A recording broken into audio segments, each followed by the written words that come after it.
appreciate you having me on, man. Oh, thank you for doing it. Bam, we're live. Man. Amity, is that like the horror movie? CrossFit. A meet, actually, not like Amityville horror. A meet. Amite, like Amite. an Indian guy went to elementary school. Hey, Amite, That's, let's go that's play some it. That's kickball. it. I think it is part of the Indian tribe. I'm not sure. I know some of the local communities around us are from that area. So, I didn't even mean that kind of Indian. I meant dot, not feather. oh. Amite, Yeah, a Amite, meet, a meet. Yeah, that'll Amite. suffice. Yep. What city are you in, or what state are you So, in? so Louisiana, South Louisiana. We're about an hour north of New Orleans and about an hour north east of Baton Rouge. Man, those are good people down there. We are.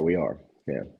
It's a trip being raised in California and thinking about all this, just the way that, you stay in California your whole life, and then you're told that the South is a certain way and that California is different and that the North is different. And then you go down there and it's nothing like it's Oh yeah. explained to you as a kid in No, California. It's nothing. it's It's not. so crazy. You never even seen people act like this towards each other until you Yeah. go down there and you're like, wow. It's a whole new world down here, just like it's a whole new world wherever else you go in the country. But the dynamic between California and Louisiana, and especially the South, is on opposite ends of each spectrum. So we're completely different down here. Yeah. I'll give you an example. I went to and I didn't leave home. I was well traveled, but like I didn't like really leave until maybe like my 20s. Yeah. And I remember I had a movie that I made and it was going to film festivals, and I was somewhere in Tennessee, and I went to a nightclub and there were black and white people in the same nightclub. Yeah. But the That's South was that's supposed to be everywhere. racist. But where I Yeah. come from California and San Francisco, the black and white clubs were separated, where it was Yeah. supposed to be, Imagine.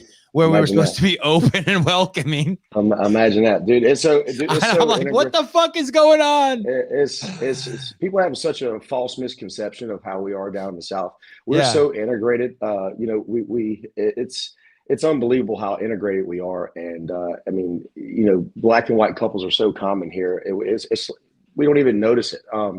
So yeah, a lot of people, if you've never been down here, especially if you've never spent a whole lot of time here, it's you'll be shocked at what you thought was true is not true. But yeah, we're definitely a well cultured group down here. And I come from a family of pretty like hardcore liberals, right? Yeah, Hardcore, yeah. go Hillary.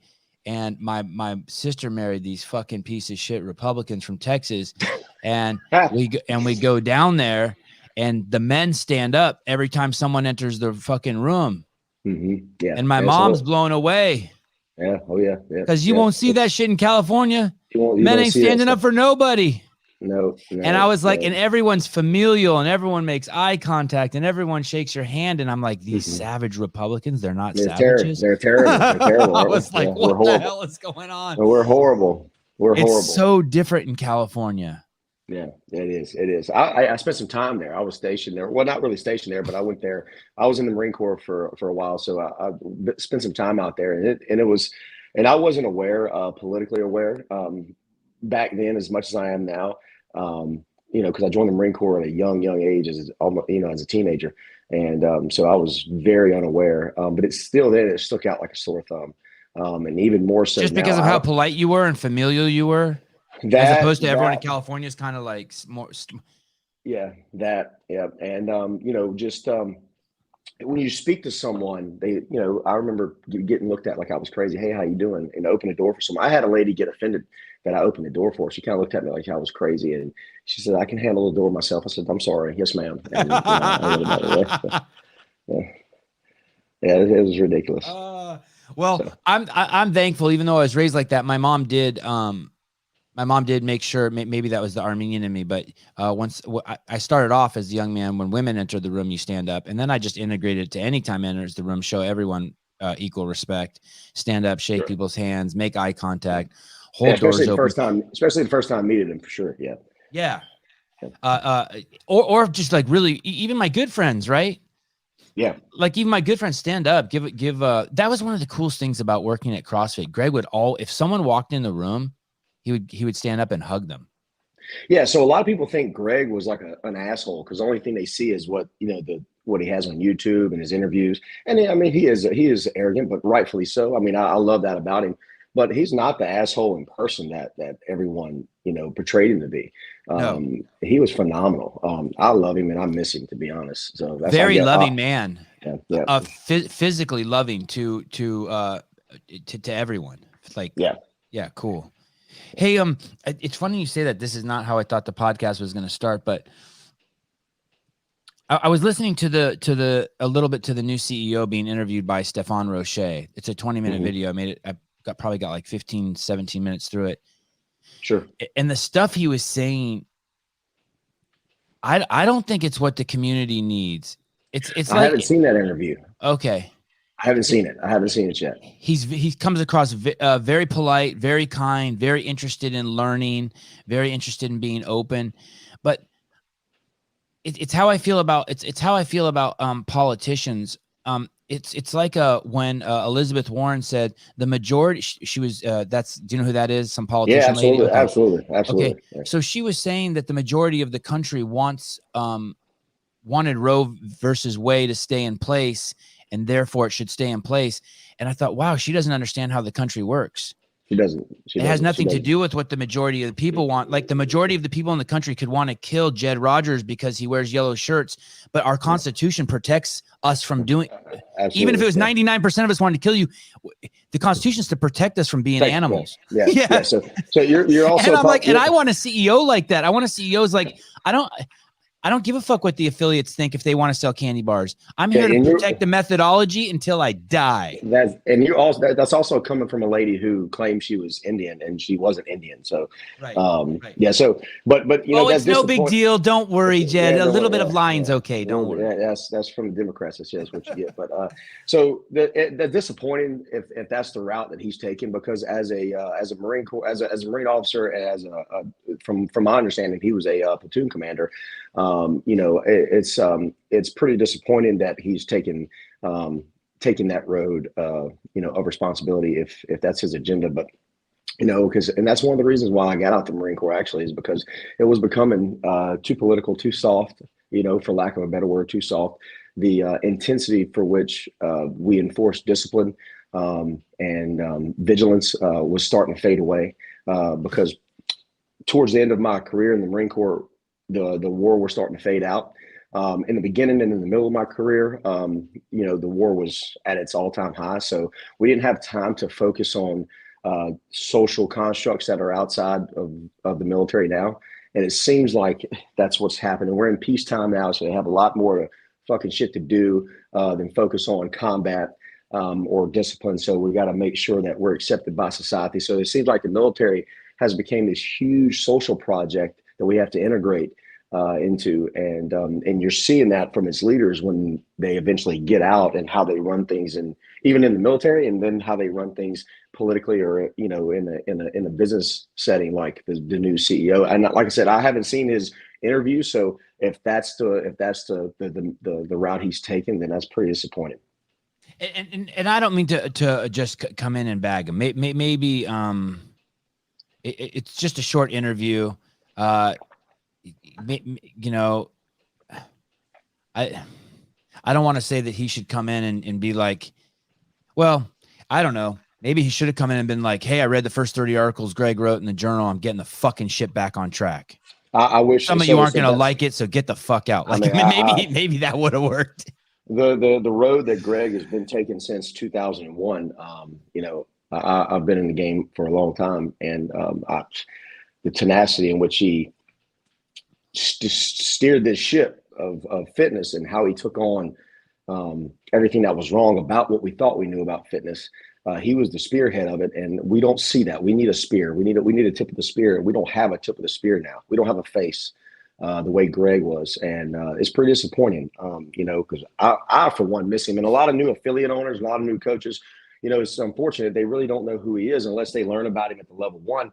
But even then, of course, I haven't had a level one. I didn't even recert. I got a recert at my level two, so I haven't been to a level one in 12 years, and so I don't even know if they even mention his name anymore. I think they do. Okay. I do think they do. I think that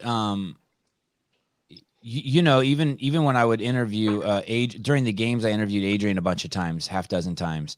And the old guard is the true old guard doesn't have any issues mentioning his name. It's not a political hot potato. Yeah, they're and I think that they still I think that the Hobarts and the Maliolos and the Nicole Carrolls. Yeah, thank God they're still there. Yeah, and even I don't know this for a fact, but it sounds like even the guy who's running the affiliate department, the Gary Gaines cat, it sounds like he's coming around, like he's starting to get it. It's hard to get. It's a steep learning curve. Yeah, it is. It is. He had some big shoes. He left some big shoes to fill. He left some big shoes. He left his handprint everywhere. And for a CEO to come in, and the credit to the new CEO we have now, that's a ballsy job to take. He has to be confident in his abilities. So that says a lot about him as a leader, is that he's confident enough to, hey, I can handle this multi-billion-dollar industry with, I don't know, we have 15 or somewhere around 15,000 affiliate orders now, and the direction that we expect him to take. So that's pretty ballsy of him to do that. So hopefully he's up to par. You don't become a grunt platoon commander being a shitbag. So hopefully he carries some. Oh, he's got good street cred with you. I think so. I'm going to give him the benefit of the doubt because of his past in the Marine Corps. So hopefully he continues to float that. Cool. Spiegel Snatch, $10. Thank you. Is Don Fowl Eric Rosa 2.0? I guess only time will tell. I guess only time will tell. The only thing is that people come into this company thinking that there's something that they're selling widgets, right? So like, hey, let's say me and you were selling candy bars and you're like, hey, dude, red wrappers sell better. I'd be like, great. And I go, hey, this shape sells better. You're like, great. And we start putting together a product that we're trying to trick people into buying instead of adding value to it. And that's not how CrossFit works. We need someone just to protect the brand. And the affiliates that are going to fail are going to fail. And the ones that are going to succeed are going to succeed. And that's that. Yeah. And I think, and like, again, going back to Greg, he was adamant about that. He was at the point where this is the hill that I die on. I will protect the methodology. I will protect my affiliates. I will go broke before I throw up the white flag. And everyone knew that. Everyone, the NSCA, the ISSC, all those they knew. And they knew what they were jumping into when they got in the ring with him, and his success rate for the lawsuits, and the reason that he's so successful too, because the everything that he would put forth was correct. It was true, scientific, proven, honest, information, true. And how do you fight that? It was he doesn't make any money if I have 250 members in the gym, the way NSCA or ISSC makes money from Coke or any other of these sponsors. I think that was his last big battle against the market was the soda industry. And I'm not sure if he's still on that frontier or not, but so he was making money from the affiliates and having 15,000 affiliates and whatever the company was worth, but and the seminars but he wasn't making any money by telling me what I need to know and spreading it out in town and getting my members in here. I could have 500 members, and it didn't raise his value at all. So he was genuine in what he did, and everybody knew it. He was confident in what he did, and I hope we have a face that tries to match that. I don't know if it'll be able to, but I hope we have a face that does that. He towards the end, and I'm totally open to having him come on the show and tell me, hey, you're fucking wrong. And I'm going to see him later today. Maybe I'll run this by him. But towards the end, the last, I'd say 2017, 18, 19, he knew that there was nothing else he could do for the affiliates. So what he did is he put on his fucking hunting gear and he went out and started hunting for anyone who was a threat to the affiliates. And he did that. Yeah, and he did that. And not just to the affiliates, but to the industry as a whole. And not because he didn't care if someone drank Coke.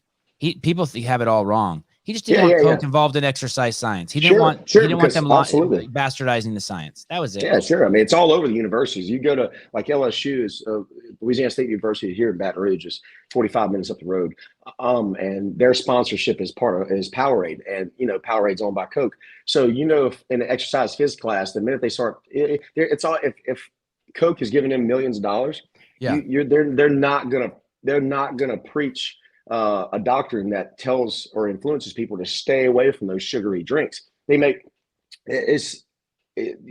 can't tell me that they don't have their hand in the curriculum some way, shape, or form. There's too much money involved for them not to have their hand into it.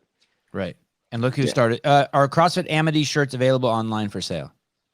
Yes. We post the links. We post a link every time we get new swag. So we just started a new Instagram page.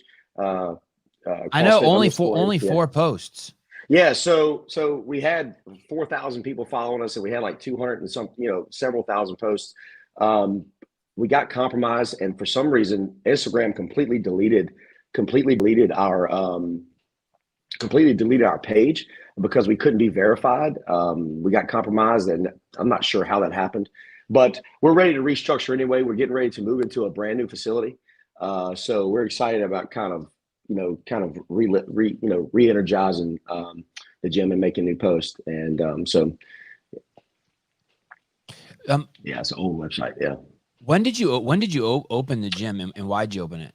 So 10 years, right? Yeah, 2013. April. Coming April will be 10 years. So we're pushing the 10-year mark. Congrats. Appreciate it. Yeah, appreciate it. I started CrossFit. I found CrossFit around 2006. I was in Yuma, Arizona for WTI while I was in the Marine Corps, and we took a trip to San Diego. What's WTI, Jed? Weapons, tactics, and instruction. Okay. And it was just a part of training, a standard training that we do a couple times a year in the Marine Corps, and we took a trip to San Diego before we headed back to North Carolina, and we were on the beach, and for the love of me, I can't remember this gym's name. I seen some guys running with sandbags, and they were running into this warehouse, and I saw them doing some burpee box jumps. I think it was burpee box jump overs, and I noticed they had long hair, so I was like, okay, they're not in the Marine Corps, so who are these cats that are doing this crazy stuff? What is this? At this point, I've never heard of CrossFit in my life, and I walked in, and I said, hey, what is this stuff? And one of the coaches introduced me, and I signed. I said, hey, do you mind if I get a session in? I signed a waiver, and dude, literally within like 4 minutes, I was puking on the ground. I was puking on my shoulder because I was laying on my back. I couldn't roll over. I did not know what the hell hit me. And I was like, holy shit, what is this crap? How old were you? I was 19 at the time, I think, 19. 19 or 20. And all I could think of on my way home, I was telling my buddies that whatever we do doesn't ever make us feel this way. We're doing something wrong. So we need to figure out how to start training like this. Yeah. So I was unaware that they had a .com website. So I found that not too long after, and I tried to do some of the stuff. We didn't have a gym on base that had bumper plates or anything like that, because CrossFit was still in its infancy, especially on the East Coast, and even less so in the military at this point. So I did some of the stuff like more grunt work things like sprinting and air squats and sandbag runs and stuff like that. But I really, really got into it on my final deployment in 2010. I really started to push it, and then I got my certification, my L1, right after that, and decided to eventually open a gym and open it up in my hometown because I saw a need for it. And here we are 10 years later. In 2010, where were you deployed? Afghanistan. Yeah. And what equipment did you have access to there? So thankfully, we had a kick-ass sergeant major who loved to work out. For the first 3 or 4 months of our deployment, we didn't have much. We had a couple dumbbells and we had some tires, but we didn't have any barbells at the time. I had an uncharacteristic deployment. Most Marines deploy for 8 or 9 months. My deployment was 13 months. So I was able to work out towards the end when we finally got bumper plates and barbells. Not sure where the equipment came from, we were able to start doing, we followed .com, the workout of the day, from the .com website, that's the template that I followed for the longest time. I still remember three on, one off. Yeah, 3 on, 1 off. I still remember Josh Bridges doing Fran to a medicine ball. I remember when Spieler got 100 double unders unbroken, and the whole CrossFit community went crazy because he got 100 double unders. So that was funny. So that's when I started really getting into it, and got home, got out of the Marine Corps, off active duty, and I stuck with it. And I saw a need in the community, in my hometown, especially in the South, and so I decided to step in that pit and see if we can light a fire. So, why did you take your L1? Did the military provide it? No, I was unaware that they offered that. I remember Greg doing some things in Camp Pendleton. I believe he did some L1s in Camp Pendleton. Yep. I tried to actually get over there, and my sergeant major was actually open to it when I asked him about it, but that didn't pan out. And so when I got out, I just decided to get it on my own dime. And I think I can't remember. I know Chuck Carwell was the flow master. And I can't remember who the other two coaches were, but I know Chuck was. So it's a lot of money for a kid out of the military to spend. It was, and I had I deployed a lot. I was operational for a long time, and I deployed. So I had some money saved up. So at the time, that grand, it was a grand then. Still, I think still is. Maybe it's $1,250 now, but it was a grand then. So it was a lot. But I looked at it as a long-term investment. And I was so happy that I did it, especially back then, because we only had like 10 people in our class, maybe 10 or 15 people. So the coaching that we received from the flow master and the floor coaches was substantial. The hands-on, the one-on-one, it was the practical application towards it was great. And I hope it's still like that today. But I see pictures of 30 and 40 people in the L1 class. And I'm like, man, that's rough. That's hard to do. You mean, what do you mean by that? You mean to teach that many people simultaneously? Yes. To make sure that each individual gets, I really appreciated that small group, that one-on-one attention, that constant eyes on me all the time. I enjoyed that pressure. Because you have that kind of pressure in the Marine Corps, especially at my job and from my team that we had. So when I didn't mind that kind of pressure, and I really enjoyed that. And when I did my level 2, which is when I got my level 2 as a coach's prep course at the time, it was even more so that way. And that was phenomenal. That was a brutal course. That was I think that. Yeah, that was the one where they gave you the beat down, not physical beat down, but the psychological one. That's the one where they like fucking critique every fuck up of yours, right? That one used to make a lot of people cry. I honestly didn't think that I was good enough to be a gym owner. I didn't think that I was good enough to be. I was like, fuck, I can't do this. I heard crazy stories about that. I can't. The level 2. I did research a level 2 in Austin, Texas, a couple years ago. And it was great. It was phenomenal. The new information that they kind of brought in was phenomenal.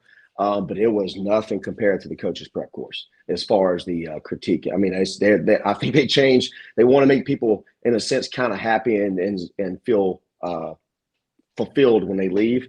I did not feel like that when I left the coach's prep course. I felt like I'm not even sure if I can be a gym owner. I was so insecure when I left, but I was glad because it sharpened me big time. Sharpen my iron big time. So just so people know, that's how the L1 team treats each other too. The feedback inside of that seminar crew is savage, but they all handle it because they all just want to be better. But even the best guys at the very top are getting critiqued by, like, it's a nonstop critique machine. And you can see that. You can see that by how they deliver the information in the courses. You can see that. You can see even on .com or on YouTube or on Instagram when Hobart, or Nicole Carroll or Carwell, or when they post something, the way they speak, the way they talk, the way they execute, you can tell that drive to be, even though you're not going to be perfect, you still say, I don't care. I'm gonna be perfect. And Right. if I'm not, yeah. So you can see that drive in all the level 1 seminar staff. And it really is, if you can take it as far as you want to go. And if you want to be a CrossFit coach, the information that is at our hands for free, essentially, you can take it as far as you want. And I don't know of another certification process that can even match what we have. When we started CrossFit, it sounds like I started the same time you did, 2005 or 6. It was very obvious when you went on .com that the program was for people whose life depended, by life I mean survival, the difference between being alive or dead, that the program was for anyone who felt that being physically prepared could be the difference between life and death. So a firefighter needing to rescue 2 babies out of a building quickly so that he's strong enough to do it. Marines who had to load up a truck full of fucking ammo quickly before the enemy came. Police officer who had to run and resuscitate someone. It was that's everyone who is doing it. And then there were the rest of us who we did the program, not because we had those kind of jobs, but because we wanted your guys' mojo, right? It was the closest thing we could get to doing like boot camp or buds or any of that was CrossFit. And so we kind of hung out with you, and what it did is it assimilated. I was raised to hate first responders. As a Democrat, you're raised to hate even though it's subliminal, you're raised to hate first responders and military. But then people like me started assimilating with those people, and falling in love with them. Yeah, fall in love with them. And being thankful and appreciative that there's people like that who exist. And then eventually to now, or to just prior to Glassman selling the company, it had morphed to, holy shit, these are the lifeboats. We're the swim coaches. We're the swim coaches. That's what he used to say. For just survival in a world full of fucking Cheerios and Pop-Tarts. Yeah, yes. And I eat Pop-Tarts every once in a while, but guilty. But yeah, so and that's been the motto that's been the kind of the message from day one. I don't think it has really changed. I think now, fortunately in my community, I'm able to reach a lot of senior citizens. I have an abnormally amount of men and women that are over 50 in my facility. Fortunately, as compared to the gyms that are around Baton Rouge, New Orleans, the local gyms around. So I'm thankful for that. And a lot of that is due to my mom. She's 61 now.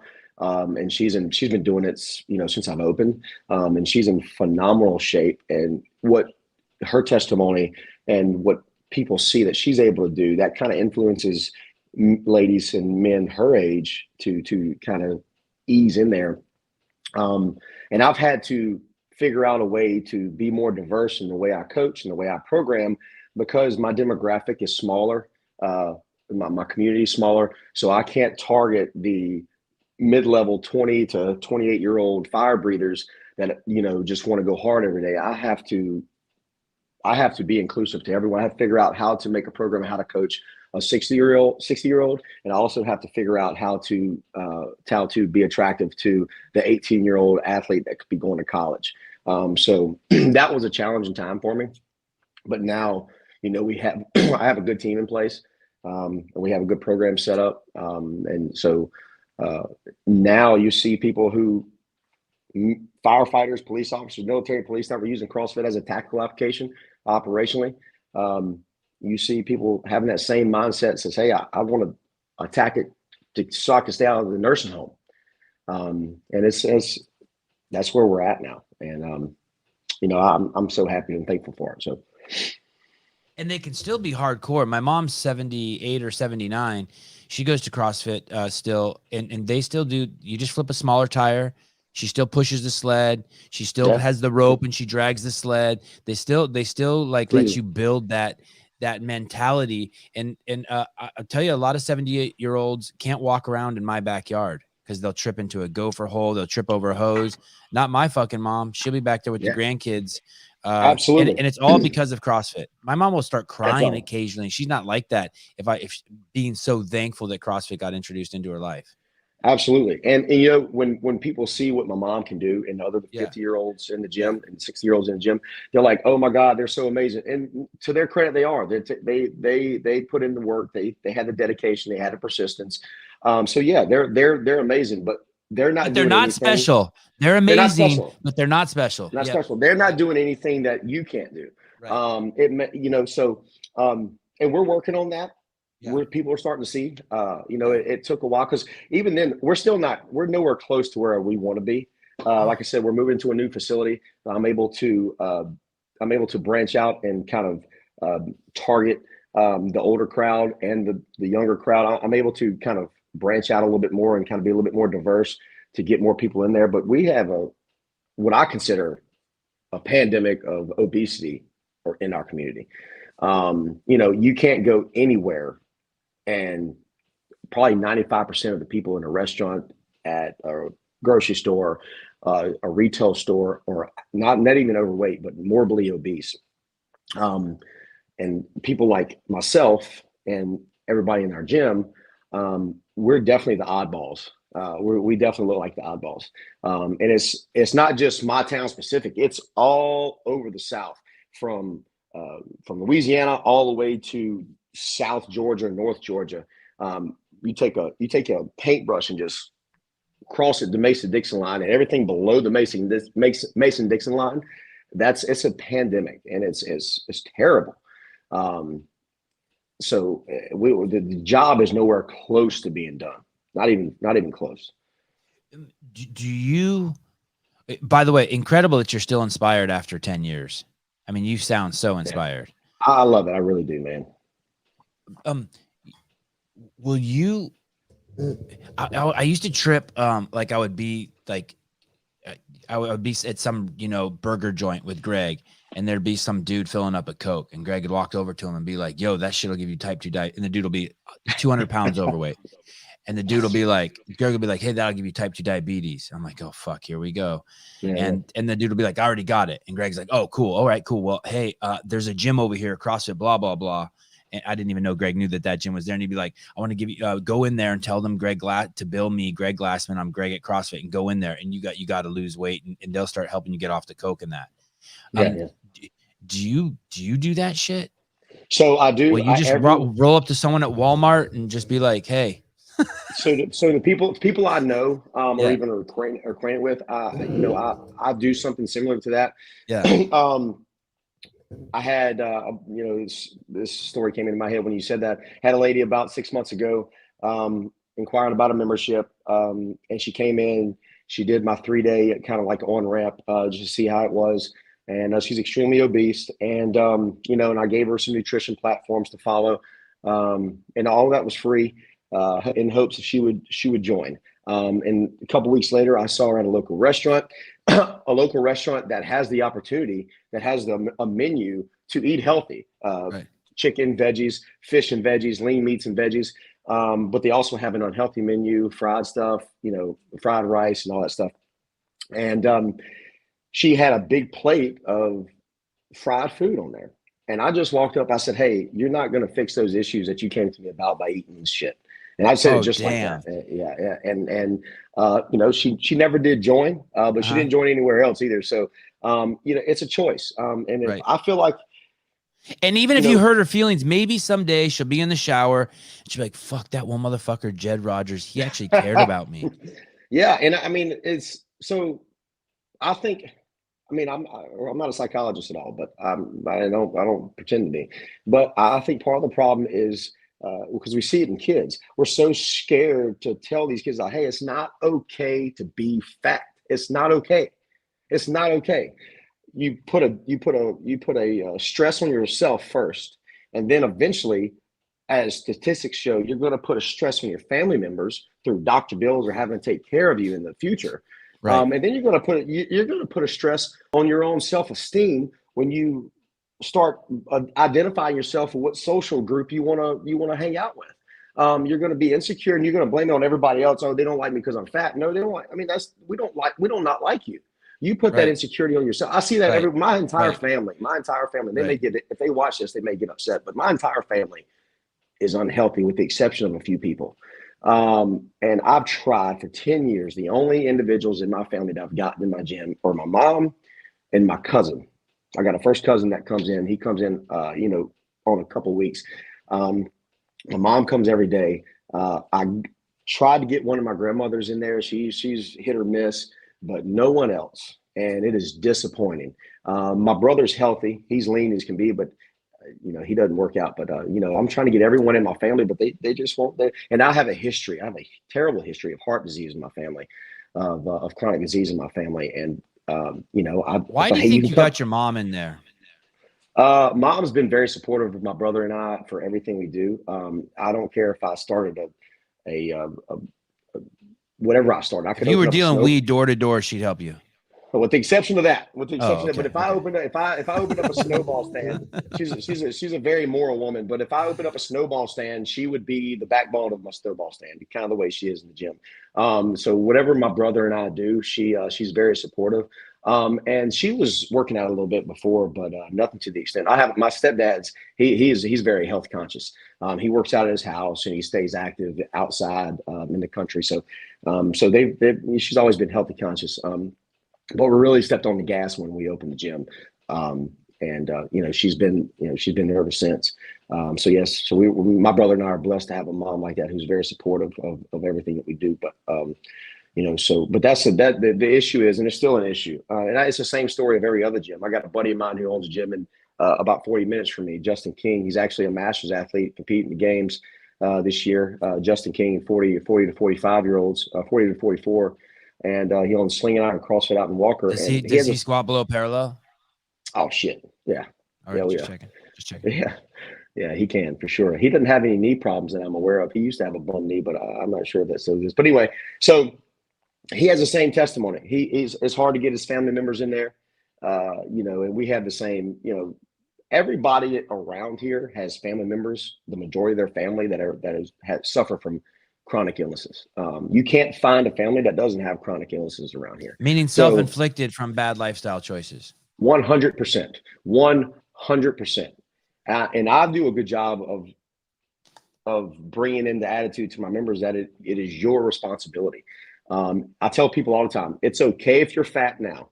If you're hearing this, it's okay that you're fat.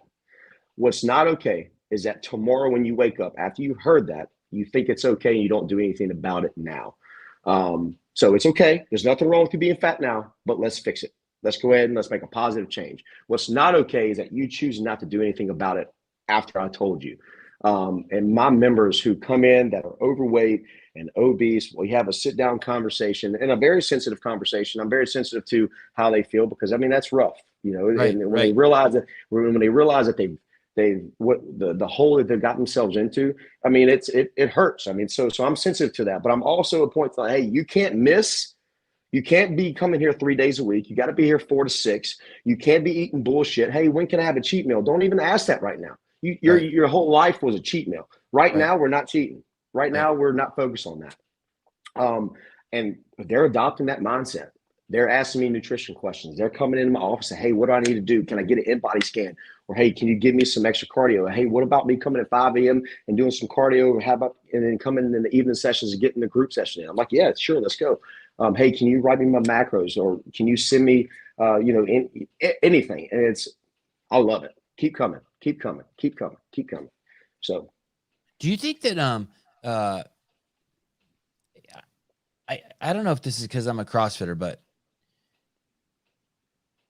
do you think this is typical of our group, our cult? Like, so, the Toyota dealership's like 2 miles from my house. Mm-hmm. And so when that maintenance light comes on, I drive my Toyota down there and I walk home. and when I walk home, I stop by the coffee shop and I treat myself to a coffee with heavy cream and I listen to an audiobook. Okay. And I get that 2 mile walk and I don't see one other, and it's sidewalks the whole way. I don't see everyone else who drops their car off fucking gets driven by the guy. They think I'm fucking crazy because it's 6:30 a.m. and I'm walking home. But like, I just feel like we would all do that as CrossFitters. We're not letting the guy drive us home in the van that says Toyota, Santa Cruz Toyota on it. If if I was in a location where it was in walking distance to get to receive those services, I probably would. But 2 But miles is also, nothing for us, right? 2 miles is nothing. It's like, thank Nothing. God. It's like, I'm excited that I get to do it. Yeah, it's nothing. It's nothing. And I add that's down here, especially. You run the unfortunate terms of the heat is unbearable here.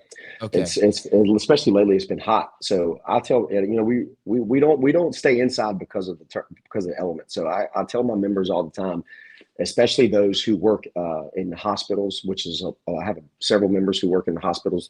It stays 60 degrees in there. So when you come to the gym, it's 90 degrees, 85 or 90 degrees. And even though you may be work capacity, your work capacity may be up to par, but your body's not used to the heat because you've been in the air conditioner for 12 hours. So I encourage my members to expose themselves to the elements all the time, even if it's just outside walking around, to get their body acclimated. And I definitely tell that to my new members who are obese and overweight, or any new member, because it's kind of a shock. And not only is the workout going to be tough, but the elements in which you're subjecting yourself to is tough. You're not used to the heat. It's not 65, 70 degrees in there. And set yourself up for a treat then. Walk a mile away to the gas station, buy a sparkling water, and walk home. And you got 2 miles and you got a treat. Yeah. So that's the mindset that I'm trying to implement, and it is working. Where it's working. Thank God. Like I said, I have a great team of coaches, who I would not be here if it wasn't for all of them. And we all have that same mindset. Surround yourself with like-minded individuals, then you'll see your gym members starting to hold each other accountable. Like, hey, why'd you miss yesterday? Got to come today. So it's cool to see all this come to fruition, and kind of morph to where it's at now. Corey Leonard, Sevan, I bet Jed will agree. Part of the problem down here is everything is delicious and everyone eats until it's gone, not until they're 100%. Full. It's how we are all 100%. Raised down here. 100%.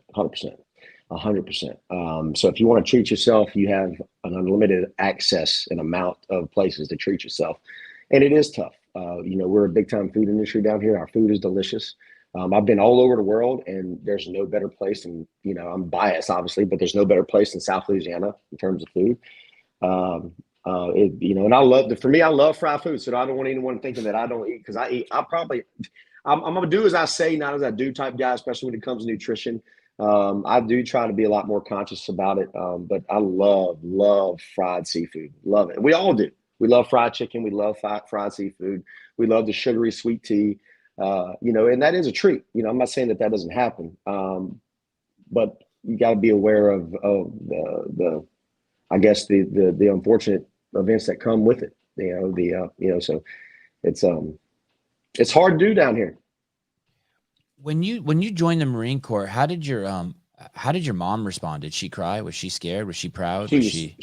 So my family was very proud, very upset at the same time, especially the way that it happened. It was pretty abrupt, and I had some unfortunate events take place in high school that I brought upon myself, and I was on a road to nowhere pretty doggone fast. And I knew that I wanted to join the military, and I knew I wanted to join the Marine Corps. I just didn't know when. After September, like fighting and drugs and stealing and no, shit like not that. drugs. Not drugs, but a lot of fights, and I had to get kicked out of school. Why were you fighting so much? Was your dad not in your life? No. My dad's been in my life. He's big time in my life. It's just one of the, so I was always smaller. I was always smaller up until I became middle aged. Me too. I was always smaller. It wasn't anything for me to get picked on, I never did give in to the bullying stuff. The minute someone picked on me, I would throw the first punch, and it would be often, So you had a chip on your shoulder as a kid. I did. So, and it happened all the time. I never got picked on by the same person twice. Right. So I got kicked out. Yeah. And my mom supported that. Hey, my mom and my dad both supported that. They were like, hey, if somebody's picking on you, you do what you got to do to just make light them up. Yeah. So they were supportive of that. And I unfortunately support that too. Yeah. So do I. So I got kicked out. I was on the road to nowhere. I was working on a farm. I loved the job that I had. I was working on a horse farm and a cattle farm. So I was learning a lot, a lot about work ethic and a lot, how to work with my hands, how to, do country boy farm stuff. I did that since I was like, I think 10th grade or something like that. But I knew there was a dead end to it. There was no future in it. And then one day I had a bad day at work, because I was upset about getting kicked out of school. It was embarrassing. And I left work. I drove to recruiting station. And I told him, I said, I'm not leaving your office until I have a contract. You got expelled? Yeah. Yeah. Did you hit a teacher? No. So I went hunting that morning. So part of a southern story, country story. The high school that I was from was a small country town, and I went hunting that morning.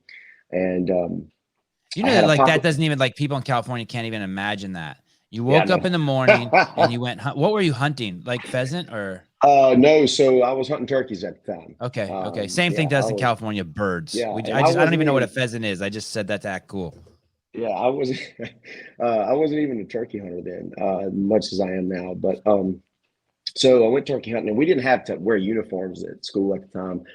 So I showed up to school in my camouflage, and I had my pocket knife in my pocket, and I forgot about it. And the 2 weeks before that, we had a stabbing at school, which was unheard of at our school at the time because we were such a phenomenal public school system.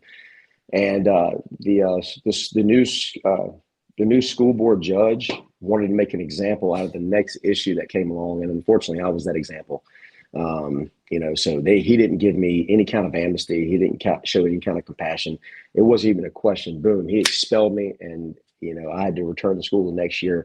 But that wasn't happening. I wasn't going to do that. So I got my GED, and you were 16. No, I was 18 at the time. Okay. I was 18. I was about to get out of high school. I was almost out of high school then. Yeah. And so, kind of like as a fuck you, okay, fine. You just joined the Marine Corps. Yeah, I just joined the Marine Corps. And fortunately, at the time, we had two campaigns going on. We had the Iraq War and we had the Afghanistan War going on. So the Marine Corps was spread thin. So they were taking anyone. They were taking delinquents. They were giving. Yeah. So I was one of those delinquents. So I was fortunate. And I did well enough on my ASVAB that I could choose what I want to do, and it was fun. It set me straight. It was the best decision. One of the best decisions that I made in my life. And I'm so thankful for it. So fast forward, this is where I'm at now. When you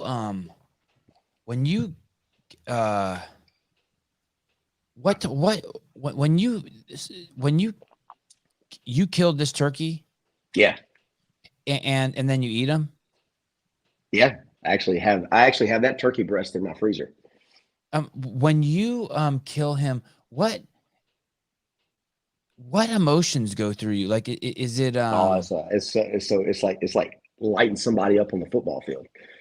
Oh, yeah, really? Oh my God! You got to come. Is any part of you ever like heartbroken? Like, is it my goodness, no. Yeah, if you miss, absolutely. If you miss, I'm so soft. Fuck. You're gonna get me. You're gonna get me some hate mail, man. I love it. Hey, I might go over there. And what if I was out there with you, and then I went over there and started crying?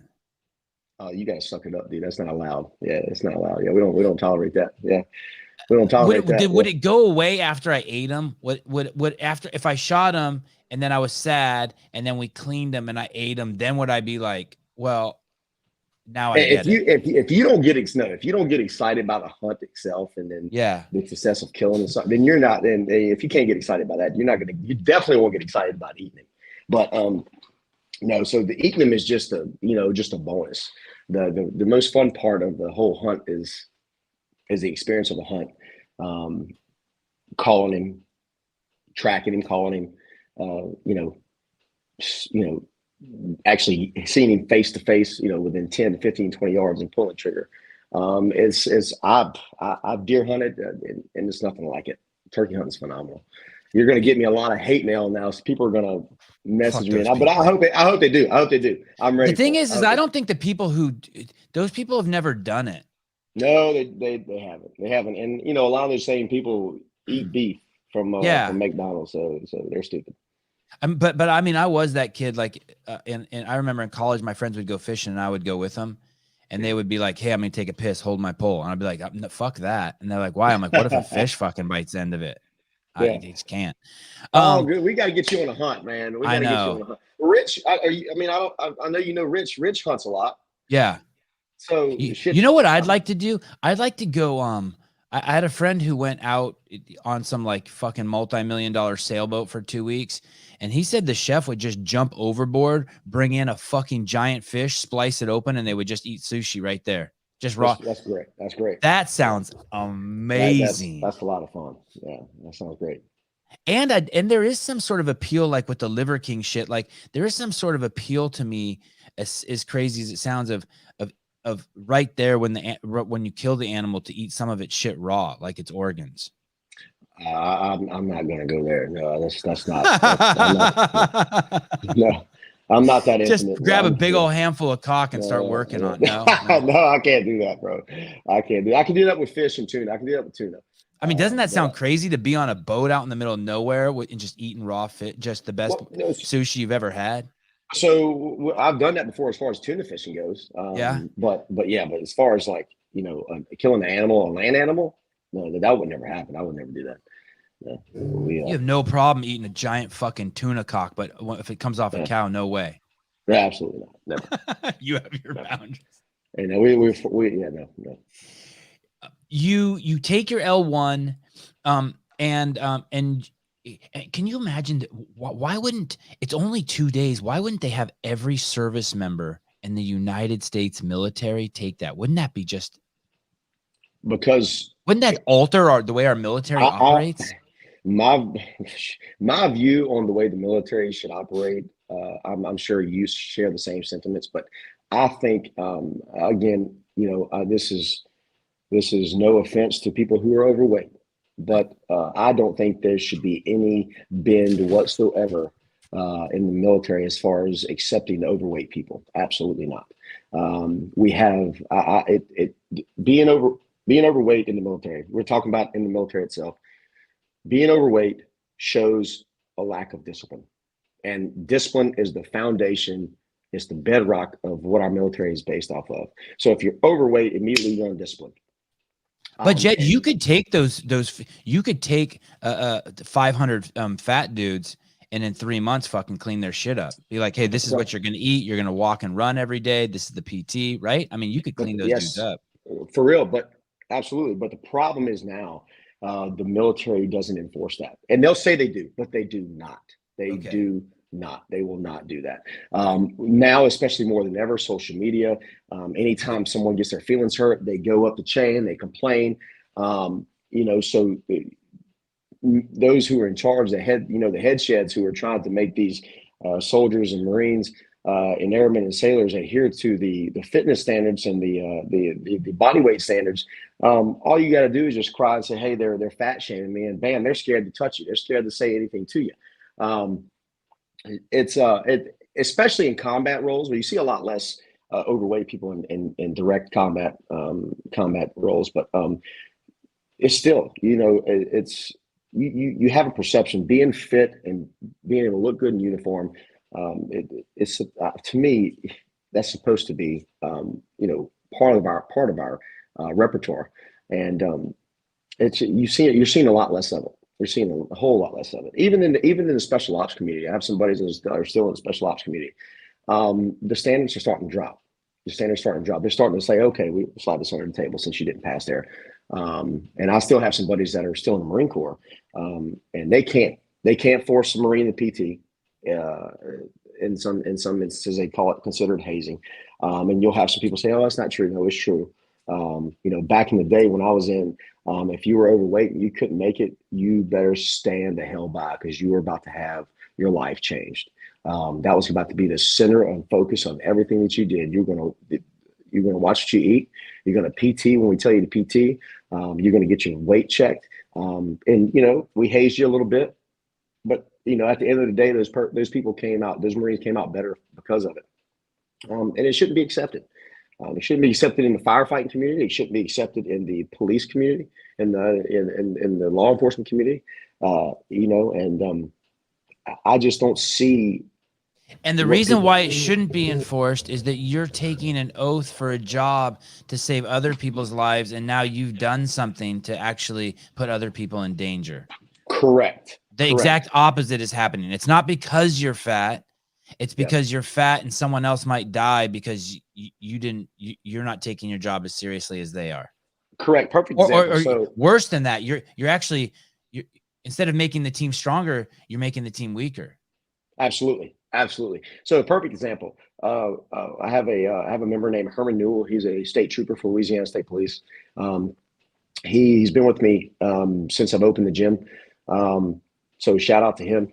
And he about 4 or 5 years ago, he got on a chase with a guy on foot, running through the woods off the interstate, I believe it was, and they ran some 1,000 yards. And Herman's a bigger guy. He's 250, 240, but he's strong and he has a lot of wind. But he has all his gear on. He has his vest on. He has his gun belt. But he ended up catching this suspect. And when he got to him, most men that are his size, thankfully he's not overweight. He's a big muscle guy. He was able to get to him and still have enough work capacity, enough fitness to apprehend him, put cuffs on him, and take him back to the unit.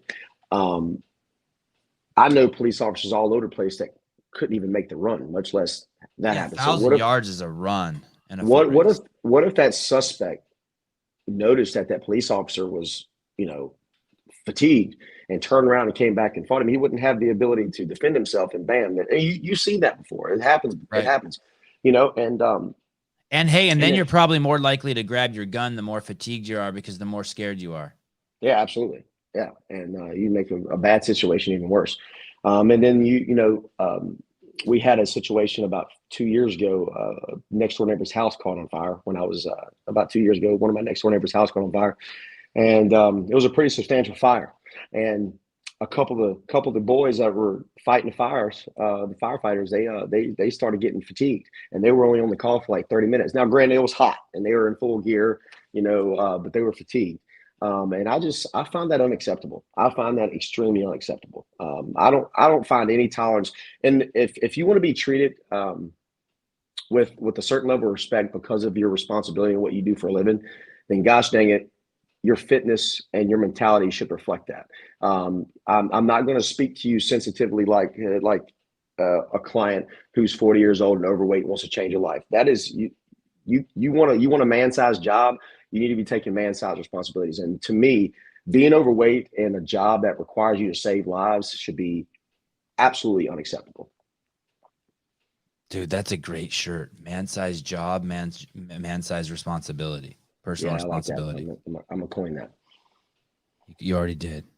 Man-sized job. It's a no-brainer. The entire U.S. military transforms overnight if that's part of the requisite 2-day L1. They can't help it. Yeah, right? Yeah, absolutely. I mean, isn't it crazy that just two knuckleheads like me and you have the answer for them? This is a 2-day course that even if you won't be able to help it, you will learn stuff that will allow your DNA and your genetics to manifest and show themselves in all their glory. Yeah. Just 2 days. Go take it. You can try not to even follow it, but it'll still fuck you. It'll brainwash you. It'll still happen. Yeah, it'll still happen. I mean, and I think we'll be an unstoppable. I think we'll be an unstoppable force. Our mentality will change. Like I said, you can't have a strong mind without a strong body, because it takes a strong mind to make a strong body. And the discipline that you deliver, the discipline that you receive from forcing yourself to stay fit and healthy conscious, it rubs off on everything else. And I feel like that should be a no-brainer in the military. There's any fat dudes in the Chinese military? No, I don't know of a single. I mean, I don't know of a single fat Chinese person. Come to California. I'll show you some. Yeah. And like I said, it's not shaming fat people. It's not shaming overweight people. I want to, I want to let the first step in the changing yourself and realizing that, okay, there's I got to fix something. It to me, it's no different than someone who has an alcohol problem and wanting to fix it. Like, okay, my first step is noticing that, hey, I have an alcohol problem, and that's okay. It's great that I recognize that. So let's fix this. Nobody's picking on you. Nobody thinks anything less of you. We want to make sure that when you're 60 years old, when you still have another 30 years to live, that you're not in the hospital, putting a burden on your family, making funeral arrangements. And that is it's just facts. You're fat, and if you're fat, you're gonna die early. You're consuming more resources from society. You're a bad example for other people. I mean, just all these things that are just facts. It doesn't mean you're a bad person. It doesn't mean you're an ungodly person. It doesn't mean anyone hates you. But like,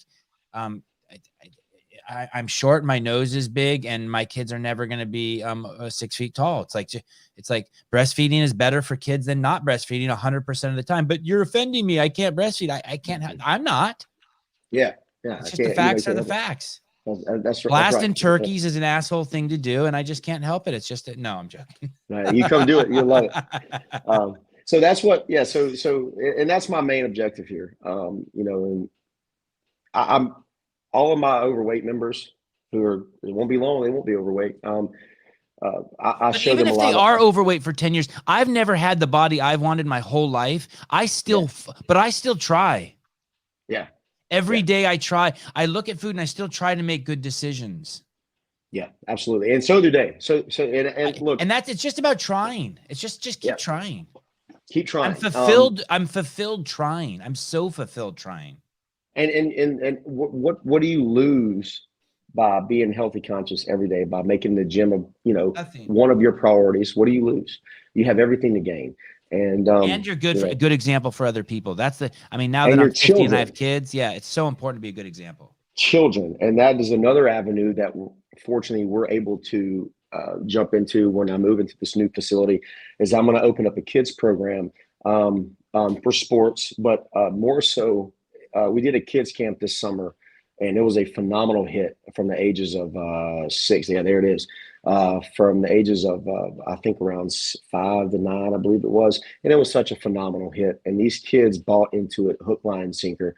The ladies. By the way, my boys wouldn't like that shit. The way you got the boys and girls separated, my boys would hate that. They want to do shit with girls. They would do shit with the girls. Yeah. Yeah. So a little girl crazy. So already, dude, at 5 and 7, already girl crazy. Fucking nuts. Yeah. So my son's that way, but he won't admit it. So that kids camp was a huge success. Thankfully to my girlfriend Sarah, who's I couldn't do this without her. My coach Rachel, who's been with me since day one.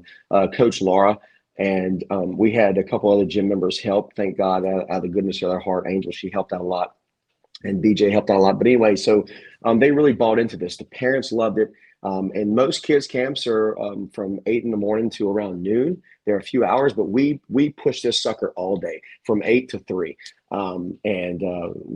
Thankfully that Sarah and Laura are elementary school teachers, and they have great organizational skills when it comes. My hands were off. I had complete hands off of this whole program.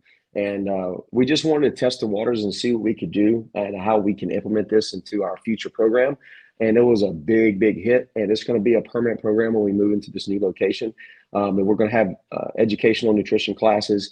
We're going to have fitness classes for these children in here, because we want to make sure that, hey, listen, this is what you got to do. This is the right avenue to take to be healthy.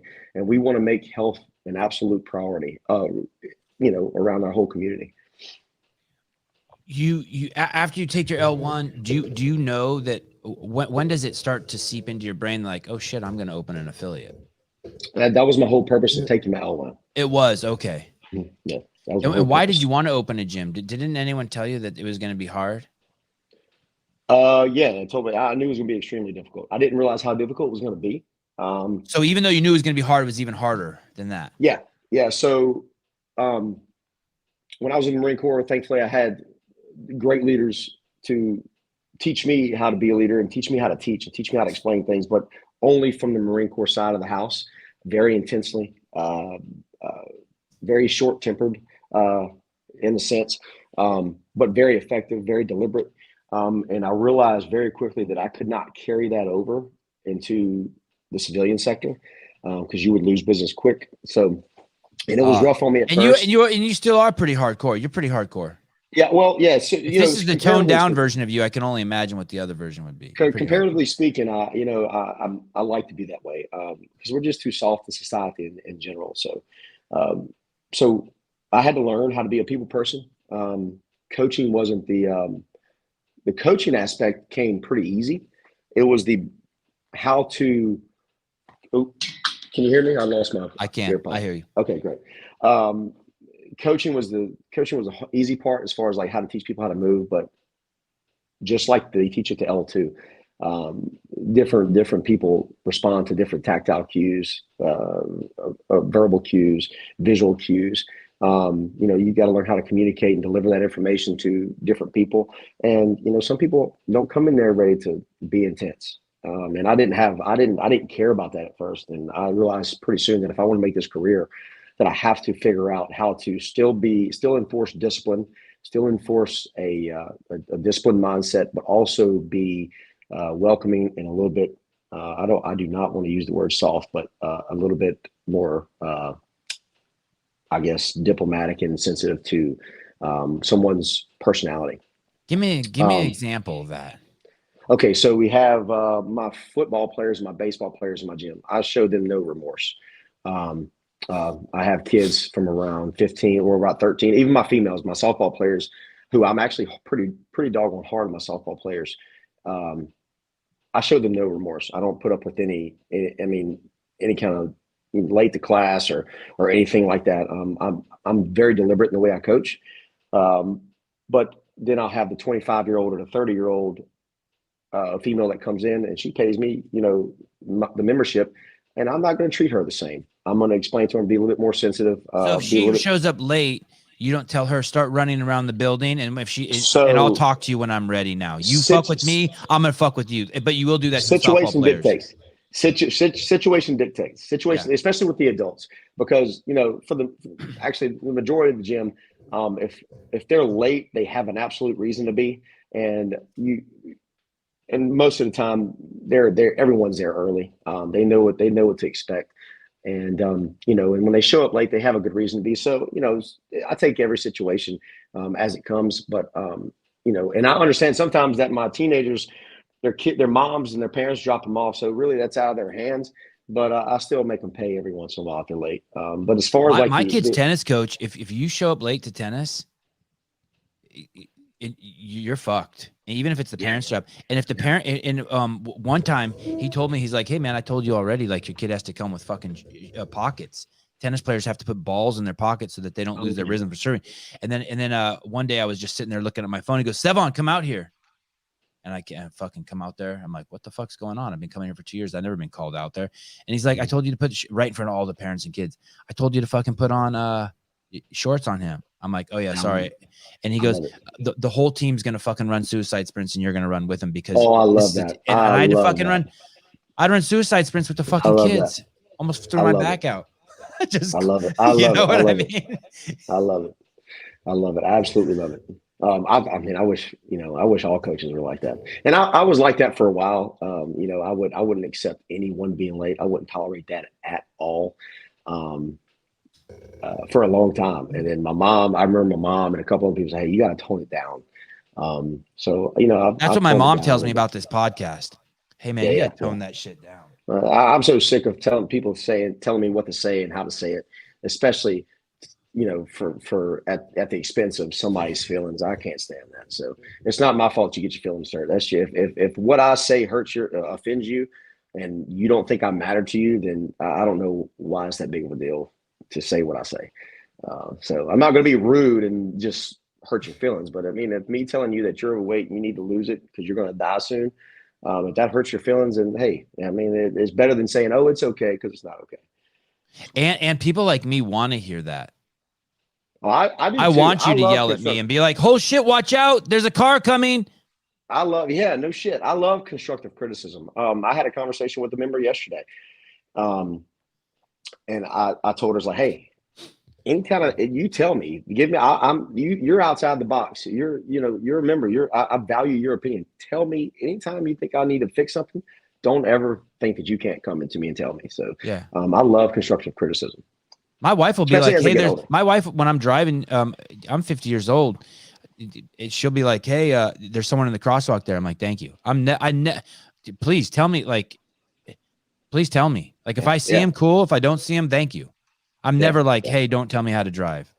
Fuck, I don't want to hit someone. I got somewhere to go. Yeah, no shit. Yeah. What do I care? So what's so hard about running an affiliate? Why is it so hard? I think that's a question that has different answers. There's not just one answer. There's multiple branches to that answer. But the hardest thing about running an affiliate, you have to have more than one hat. You have to wear more than one hat. And especially in my situation, I have to wear more than one hat. Fortunately, I have my mom. She helps me with the books and my finances. But as a business, you got to be a business owner and a coach. And if you want to take this to the house and have this a career, you constantly have to pursue your knowledge as a coach and your skill as a coach. To me, I think that's number one. You have to separate yourself, because now in the age of where information, phenomenal, world-class information is free. Everybody can receive it. And everybody, you're seeing more coaches than ever. You have got to figure out a way to separate yourself and your skill. You constantly have to pursue sharpening that iron as a coach. And so that's number one. Hey, but before you go on, can you give me some examples of that? Like, is that like, okay, all the other coaches are doing the nice guy thing and everyone's like, okay, we have the gender neutral bathrooms and we talk nice to people and we coddle, and you're like, okay, what can I do different? I'm just going to be real. Could that be one of No. Well, so I don't want to gender neutral bathrooms. That's not even a conversation. That'll never happen. But what I meant by that is I want to be able I want to sharpen my iron on how to effectively deliver information with the least amount of words. I want to get my people. Yeah. I want to figure out how to get, John Smith doing a barbell snatch in quickest, most efficient way possible, using the least amount of words. And I also want to figure out, I feel like we've done a good job of separating ourselves with when someone comes in with things that need to be scaled. We do a good job of having the abilities to scale everything. When I say everything, I mean everything. There's nothing. I feel like now as a coach that there's nothing that I can't scale from. And you can accommodate anyone, a one-legged guy in a wheelchair. Anyone. Got it. Yeah, anyone. Yeah, I feel confident in my abilities to be able to do that. Absolutely. But you work on that. Every day. I'm constantly on .com, constantly reading, I'm on my phone reading and watching videos all day, every day. I go through my level 1 manual, my level 2 manual, just to refresh. Because, there's so much, the information is so dense, and you wouldn't think it'd be that dense from a 2-day seminar, which I believe that it can be condensed. That can be spread out. I wish it would be more in depth, the 2-day seminar. But that's for another conversation. But I'm constantly reading, trying to improve my craft, because this is my career. This is what my son relies on me for, to put his food on his table. And I love what I do, and I want to separate myself. And my coaches, they know that, we stand out. We're different. I have the ability now to have Major League Baseball players in my gym and have an effective program for them, along with soccer moms and 75-year-old seniors. And I feel that not every gym is that unique, but we have the capacity to deliver that now. That's why I want to eventually, I'm actually working on my level 3 right now. But moving into this new place kind of like slowed that down. He's got me so nervous, so the level 3, I've been reading over the information. It is psychotic how much information that is. Jesus Christ. But I'm so excited about trying to take the test. So, is it applicable information? Like you're oh learning my stuff God, and you're, every bit of it, every bit of it, every bit of it. It's ridiculous. It's ridiculous. You really separate yourself if you're a level 3 or level 4 coach. wow, that's so good to hear. Oh, I love it. I love it. Yeah. Have you ever almost thrown in the towel? Yeah. Can Yeah. you tell me More or what that was like? How old's your son? Is he older than the gym or younger? He'll be 9 in November. He's a few months. He's 6 months behind the gym. Okay. Yeah, so, wow. What a life. Yeah. So he was born November of 2013. I opened the gym in April of 2013. Okay. Yeah. So, and I got him working out every time he's at the gym. So, but what was the question before? Throwing in the towel. What happened? Oh, throwing in the towel. Yeah. So, man, it's just, you run into benchmarks as a business. Like, okay, let's make it through year 1 and let's reevaluate and see if we have the potential to make it to year 3.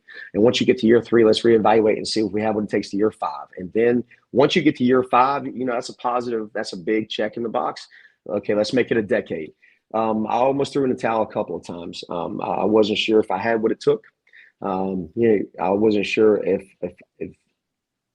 sleepless nights, man, for about a good 4.5, 5 years of me being open.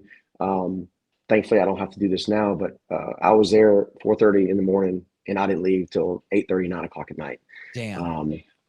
Unfortunately, I don't have to do that anymore. But it was stressful, man. And it took a toll on, I didn't work out as much. It took a toll on my, I was up all night worrying. And the gym was constantly growing. We have grown every year since I've opened. And when you say worry, you mean money. Like, how am I going to pay this bill? The toilet's broken. Yeah. Fuck, I was just kind of getting ahead. Yeah, all of those things. Or even, hey, dude, does this business have the potential?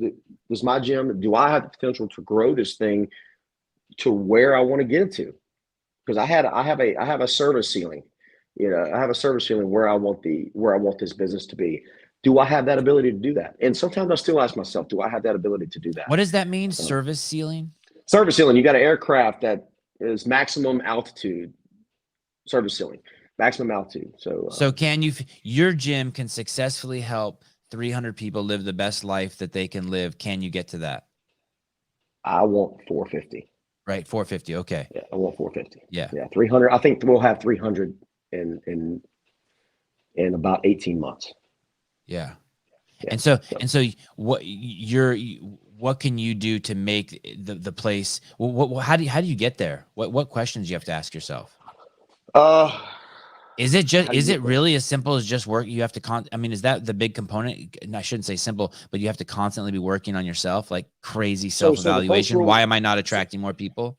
So the first rule in the Marine Corps leadership is know yourself and always seek improvement. To be a leader in the Marine Corps, that's the first rule in the Marine Corps, is to know yourself and seek improvement. And if you do that, everything else falls under that. Everything else, because if you know yourself and you're seeking improvement, everything that you're doing wrong, you're gonna dot those I's and cross those T's. So that's you got to be very, very critical of yourself, and you have got to throw your pride under the table, which is very hard to do. And say, listen, I suck at this. I need to get better at this. Or I screwed up. This is how I need to get better. Asking people that are wise. There's a lot of people smarter than me. I'm not that smart. Asking people, saying, hey, what do you see me doing wrong? How can I fix this? How can I make it more attractive to you if you were not in here? And I ask those questions all the time. And, I think, and I'm still not there. And I think if you ever get to a point where you think you're there, that's when you start going downhill. Your attitude will show that you think you're there. And, so it's just like Ben Bergeron always says, it's not that I don't think he coined the term, because everybody's always said it. It's that constant pursuit of excellence. And if you keep that at the forefront and, then, you're going to succeed. But I think, why keep the name? Why not drop the name And does the name add value to you, CrossFit Amity? Why not call it Super Fit Amity or Amity Fit? Well, I have a sense, I don't want to say a sense of loyalty to CrossFit because, it's a corporation and it's not someone, but, I wouldn't be here if it wasn't for CrossFit HQ. Word. And I feel you. I feel you. I feel you on that. I feel you on that. There's an integrity piece, right? Like, hey, sure. And, Glassman's dedication to the affiliates when he was running the show, I mean, how do you leave that? And the free, like I said, the free information, dude. It's the level of information that we have to us as affiliate, as coaches. I mean, dude, it's almost like a PhD in how to be a strength and conditioning coach. It is the correct way. Years of information. You can read everything that .com posts. You can start now and read everything that's posted on .com since 2001. And I'm not sure if you could ever get through it in a lifetime. I really don't. I mean, I know it's amazing. You learn so much, and it's right there at your fingertips. It is free, and it's stupid that it's free, but it's great. And I think that's how we separate ourselves as CrossFitters. CrossFit gets a bad rep in some places or everywhere, really. We've all heard of CrossFit gets you hurt or things like that. And I think there's some ways that we can change that. I hope that the new leadership kind of reroutes how we do the certification program. What do you mean by that? How do you think it should be done different? So the information that I feel is delivered at the level 1 is great. 2 days, it's compact, it's great. I feel like, it's my personal opinion, and I know that this I didn't go through this, so it's easy to say, oh, you didn't do a level 2 to become a coach. So how can you say that? But I feel after going through the coaches prep course in level 2, if you want to make a good rep, if CrossFit cares about its name and they care about excellence, I feel like they should expect excellence from their affiliate owners and from their coaches. And me personally, I don't think that you should open up a gym and represent the name without a level 2. I don't think that's I think that's a discussion even when I was there that would come up at least once a year. Yeah. And there were a lot of proponents for it. Because coming from the level 1, someone who may be at a CrossFit gym for 6 months and says, hey, I want to help out, I want to get my level 1. Or, hey, I want to open up a gym 6 months and get my level 1. They don't have the abilities leaving that level 1 to handle a 10-person class with 2 or 3 people who need the skill because they have different elements that they need to work on. They don't have that ability for class organization. They don't have the ability to effectively execute a warm-up, execute a whiteboard discussion, 3, 2, 1, go, cool down, and hey, we're done in 56 minutes. They don't have that ability to do that. And you really don't really have that ability to do that just because you went to the level 2 either. You're just more aware of what you need to be or what you need to have as a coach, as an effective coach on the floor.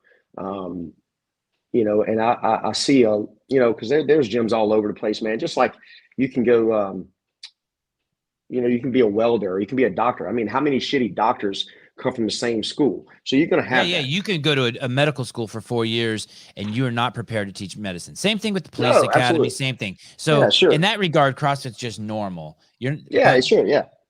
But I think I hear what you're saying. I think what you're saying is we have a bunch of people out there with L1s running gyms. Good. Awesome. If we have a bunch of people out there with L2s running gyms, now we've elevated the requirement. They've probably put in 1,000 hours of training at a box where they worked, making $18 an hour at first. Yep. And now if all rising tides lift all ships. And so then the reputation changes. So if you have people who are more qualified, then the reputation changes. The thing that some people, of course, we don't want to be known as a program that injures people, but there is a piece of our badassery that we never want to lose. 100%. Like I would never wear any UFC gear. because I'm not in the UFC. But if I was in the Yeah. UFC, I would wear UFC gear. And I feel that way about CrossFit too. If you don't do CrossFit, you probably shouldn't be wearing a CrossFit shirt. And I think people know that. Like everyone who's you walk into Starbucks with your CrossFit shirt on, and everyone knows that you're the fucking fittest dude in there. Everyone, they just know. Absolutely. Yeah. They know. And it's walking with the UFC shirt, everyone knows, and the cauliflower ear, everyone knows that, like, don't fuck with that, dude.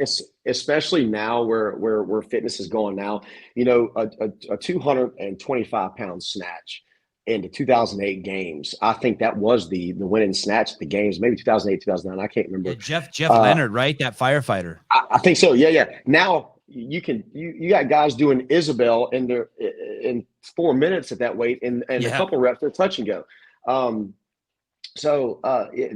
it's gotten to now, and you walk in there now, you walk into anywhere to a gym that has a remotely sense of a competitor's program, an hour a day, you got average people doing things now that they couldn't do at the 2009 or 10 games.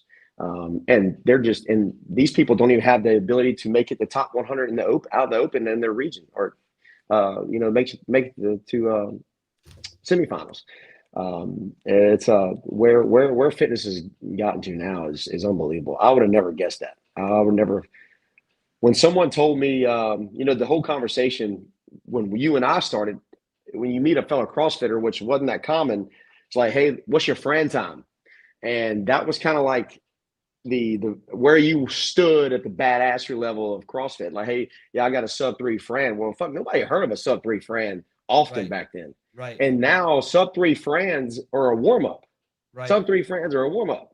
And if you'd have told me 12, 15 years ago that a sub-3 friend was going to be a warm-up for people, even a sub-230 friend was going to be a warm-up, I would have been like, you're crazy. You're nuts. Now it is. It's changed. It's changed, man. But evolved. The foundations are still the same. Foundations are still the same. Eat lean meats, green vegetables, nuts and seeds, some fruit, no starch, no sugar, and create a program that increases your work capacity across broad time and modal domains. Keep workouts short and intense. And I mean, it's because I mean, look, even though the games have a different games director, the fittest man and woman are always at the tip of on the top of the stand. You see that regardless of what kind of program throws out there, the fittest will always rise to the top. Yeah. And it's from those foundations and fundamentals. And it really hasn't changed. It just evolved. It's gotten better. It's improved. Going back, I derailed you. Let me read this real quick. Bailey Walker. Wow, I hope CrossFit watches these interviews with the affiliate owners. Honestly, hope other affiliate owners watch them. These are amazing, Sevan. This is the information that needs to get out there. Bailey, the first show had so many views and probably tens of thousands over on Apple iTunes. I think this whole series is going to be nuts. Actually, it's going to be off the hook. Even just not for CrossFit gym owners, but for anyone who's interested in the space or owning a small business.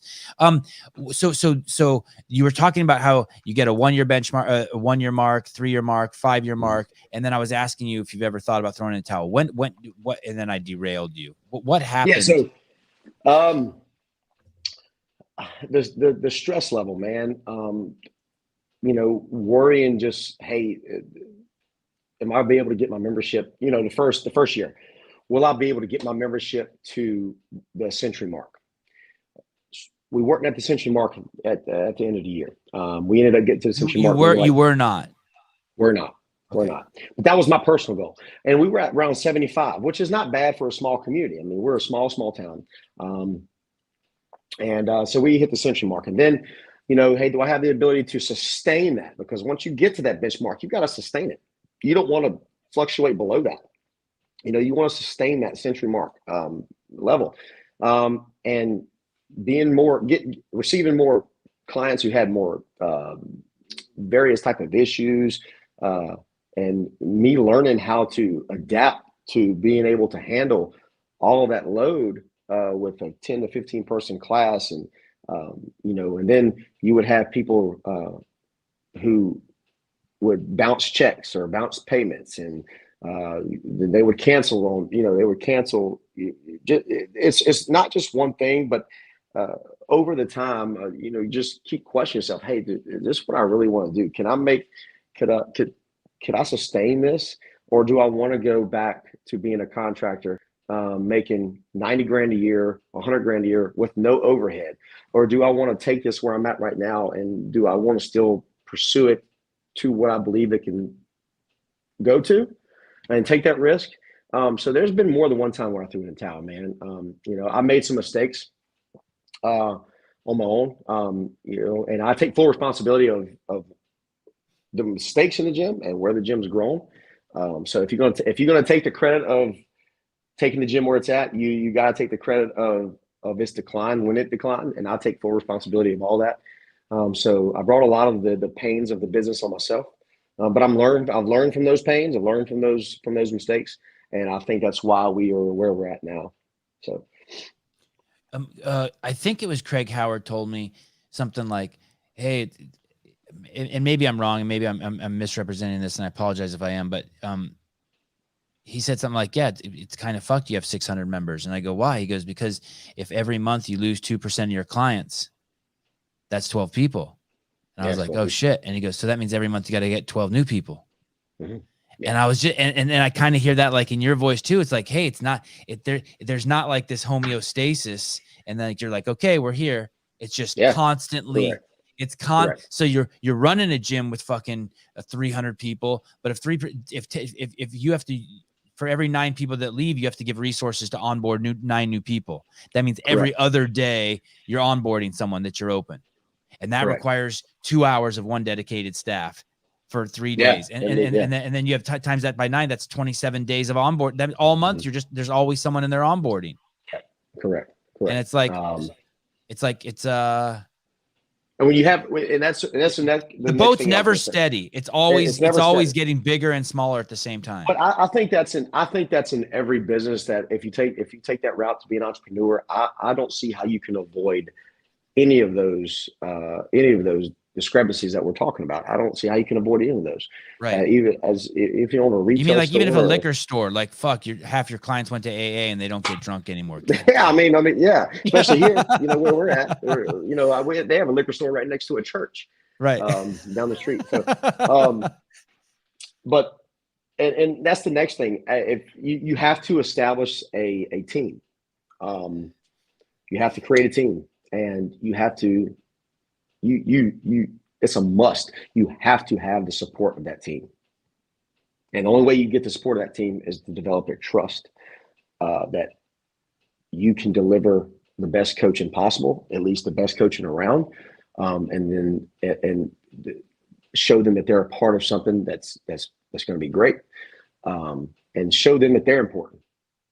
And I don't want to say the word micromanager. But since it was my business and I had a vision of how I want it to be ran all the time.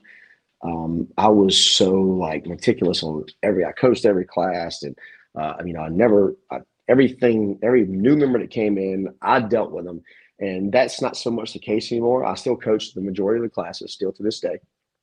But I have a great team to help me out. And, I got, Corey, his wife, Rachel, who's been coaching for me for forever. He coaches my 5 a.m. class, and he does that out of the goodness of his heart. He's an attorney, so he doesn't need to. He just does it because he loves it. He's been doing it for a long time, and he's actually his building is who I'm moving into for this new place, and it's a phenomenal fucking location. Him and his wife, they just coach out of the goodness of their heart, and they've been doing that for forever. And my mom, she's the backbone of my finances. My girlfriend helps me out beyond measure. And I got Coach Laura, who helps me out when she can after school. And they've been dedicated and loyal ever since they've gotten there. And this business would not be where it's at without, and I couldn't even think of taking it to where it could be without it. And it sucks that, I can't show them the credit that they deserve financially, but maybe if I hit the lottery one day I will, but we'll see. What from you pay the yearly fee, What is there anything you expect in return from CrossFit HQ for that yearly fee? No, they give everything to me. I mean, they $3,000 a year, and I have enough information to be educated enough to challenge any professor in any university. And where do you get that information? You go to CrossFit.com? .com. .com. I mean, that's all. That's the Bible there. That's the fitness Bible.com. So as long as they keep providing some sort of content, mm-hmm. and maintain the old library, mm-hmm. you're getting your value. Is there anything that they shouldn't do? Like, should they weigh in on like things that they should or shouldn't weigh in on? As far as fitness related stuff? Just stuff that would make it so you wouldn't be proud to hang the sign. So, for instance, Ben and Jerry's, that ice cream people. Yeah. In the name of goodness, they support some really fucking crazy shit. Yeah, they do. That really hurt a lot of good human beings in the name of goodness. CrossFit has sort of dabbled in that, but I think as of lately, tiptoeing out of the room. We got to get away from it. We're a fitness program. We're a fitness methodology. We're not a socially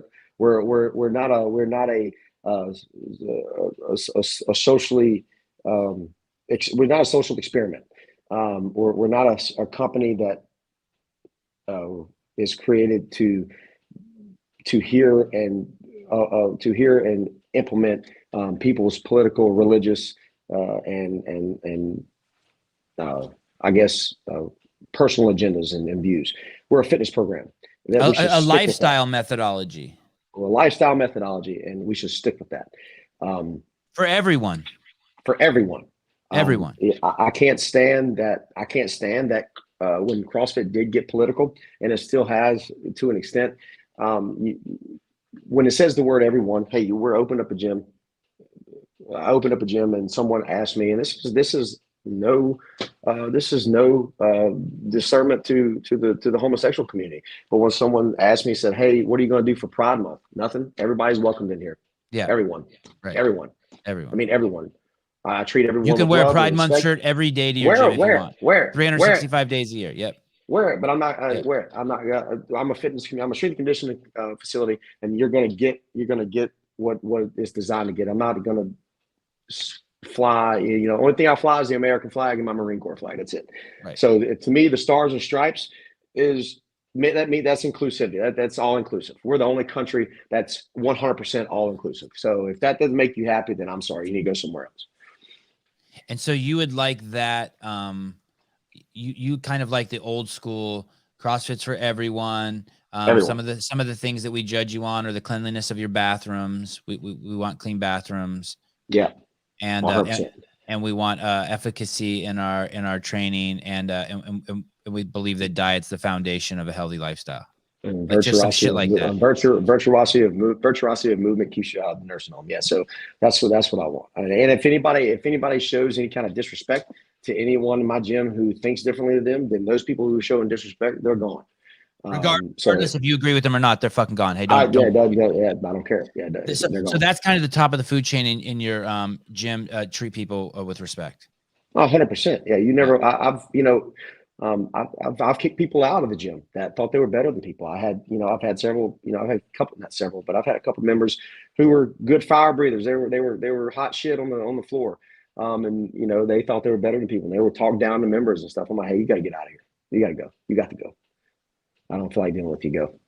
Yeah, I tell people all the time, the only ego that's big enough that this gym is big enough to hold is mine, and I don't have that. I don't have an ego big enough to not work out next to the most out of shape person in the gym or someone who thinks differently than me. So if I don't act like that, then no one will. So has the reason that you got into the gym and the reason why you're staying in it, have they stayed the same or have they changed? You ever ask yourself, why am I still doing this? My reasons for staying? Yeah. No, they haven't changed. My reasons for still being a gym owner hasn't changed. I actually have grown to love it more. I've grown to love it more over the last 2 years. Kind of got through a lull. I went through a lull for a little while, like it's kind of redundant. And I kind of caught my fire over the last 2 years again. Not that I wasn't trying to be a better coach when I was in that lull, but I was just, I just was going. I think everyone goes through that. But over the last 2 years, I really got my fire again and realized why I love what I do. And the members make it fun. The members make that happen. I got some phenomenal, and what I love the most, everyone loves the fact, everyone knows that men love to lift.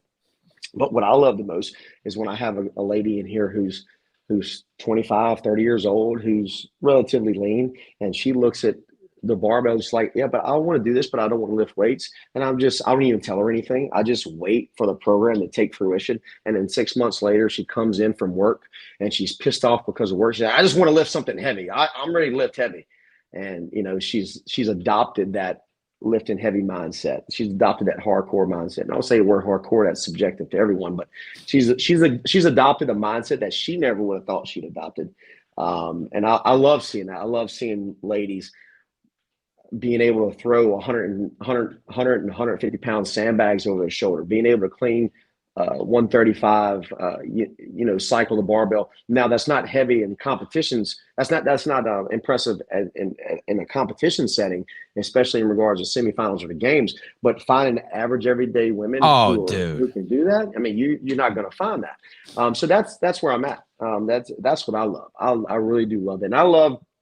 So I have a kid in the gym who was overweight for a long time, and he's lost. He has been an absolute psycho in the gym.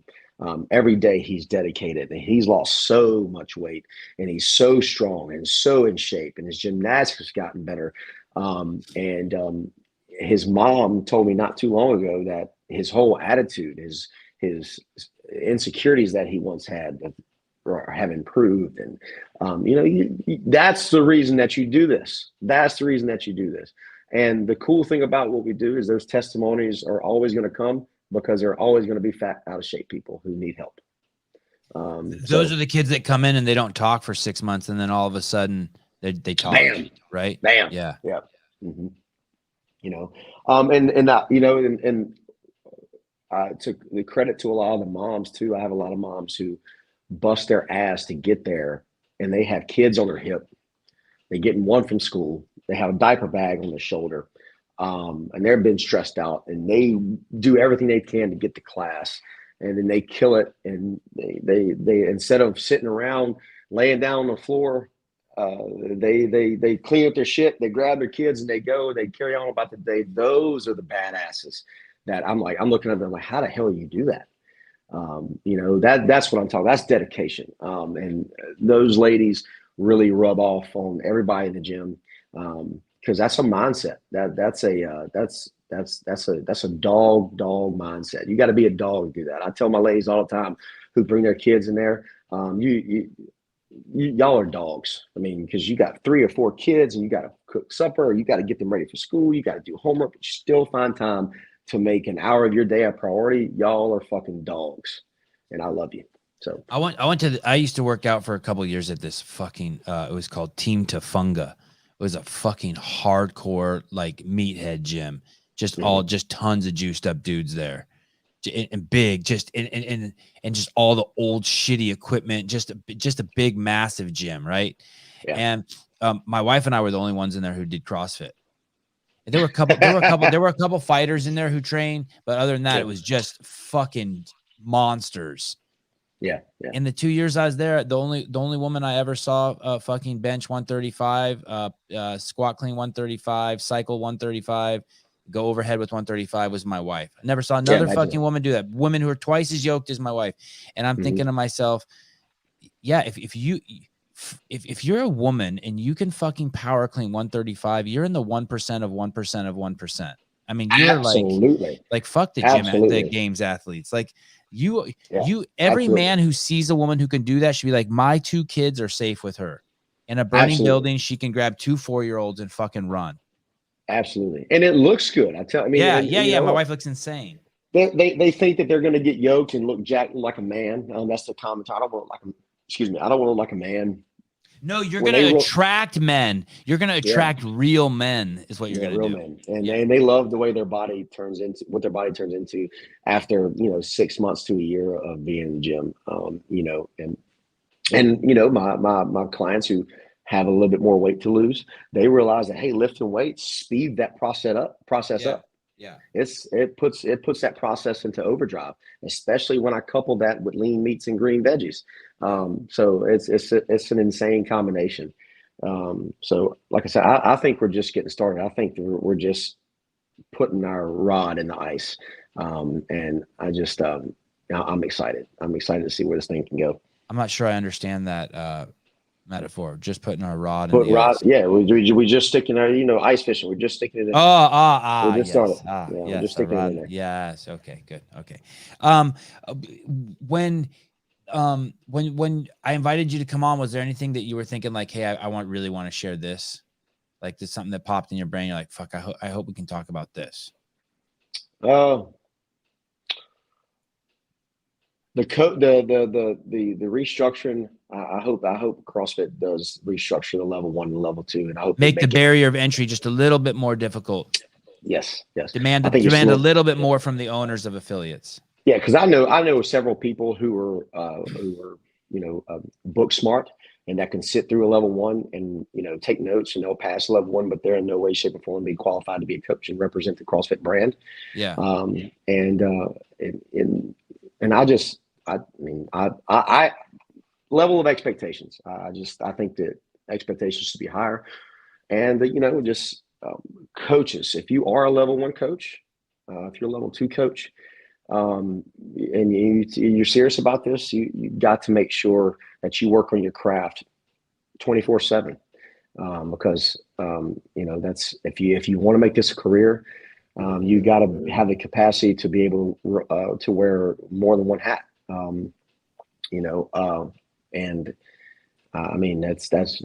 You can't be a successful gym owner without that capacity. You can be a successful coach, but you can't be a successful business owner without having the capacity to wear more than one hat, having the ability to look yourself in the mirror and seek self-improvement. Being the first to criticize yourself, and you got to have a good team, and you all have to be on the same page, and the communication has to be clear of the expectations. When you to your team and your members, right. At the CrossFit Games this year, they had a mock affiliate, which I thought was a really cool idea. They basically had an affiliate. I didn't see inside of it, but from my understanding, the idea was they had an affiliate set up, and anyone who went to the CrossFit Games could go there, sign up, and take a class. Right. Okay. I didn't know that. Yeah, it seems like a no-brainer, just on campus. And now it's gone. It even had a name, I forget. But it was just called CrossFit Affiliate. But on the outside, they had Forging Elite Fitness. Yeah. And before they fired me at HQ, there was this huge press to not call it CrossFit HQ anymore, to call it CrossFit Home Office, to get rid of Forging Elite Fitness, to get rid of instead of it be their new motto was like happiness. Greg would have never made happiness. Oh yeah. So basically everything was too aggressive. Yeah, they got rid of Pukey. They got rid of Uncle Rabdo. They wanted happiness. They got rid of everything that got it to where it's at. And that was scientific. That basically was like, when you make happiness one of the goals, then you're no longer science, because that's not a measurable metric. Happiness should be the byproduct of something that's measurable. And it really lost its way super quick. But at this year at the games, I saw Forging Elite Fitness back on the side of the affiliate. I see Nicole Carroll using the word CrossFit HQ. So does that mean that do you watch that as an affiliate owner, or do you see those nuances as an affiliate owner and be like, I'll pay attention what's going on? I'll pay attention to all those things. I don't pay attention too much as what lately, especially, when you're busy, I spend more time reading content regarding to health and fitness, and metabolic adaptations, nutrition, energy systems, how to scale for adaptive athletes. I spend a lot of time reading that, so I don't spend a whole lot of time on what's like as far as like the business side of the house, what's going on with CrossFit. Right. So, but I do try to pay attention to that every once in a while. But if they let people like Nicole Carroll and the other old school cats take the head of the spear. If the CEO just says, "Hey, listen, you give me your input and where you want this company to go," I promise you, Nicole Carroll and Hobart and Chuck Carwell, Adrian, you listen to them, they're going to take this thing to where it needs to be. Right. And I mean, you got Dave Castro back now, so I'm not sure what his role is actually. So Miss Pugface says, moms are absolutely amazing. We have an 8-month pregnant member doing 100 burpees for 30 days with us. Atta girl. I think my wife, one of the first times she ever cleaned 135 was like maybe 6 or 7 months pregnant. I think I posted a picture. Yeah, so I had a member back in the day. She deadlifted 275, and the next day she went into labor and popped out her baby in like 10 minutes. Yeah, crazy. Yeah, it was crazy. 275. Yeah. So would you like more media? So just a constant drumbeat of content, of media, interviews with intelligent people, cutting edge, coaching tip videos, things like that, stuff that that they've lost their way in the last 4 years. Yeah. I mean, I think there's tons of coaches out there with loads of information to share that are way smarter than I am, that can deliver, much more productive advice than I ever can. I would love to see more of that, especially if I was a new coach coming in.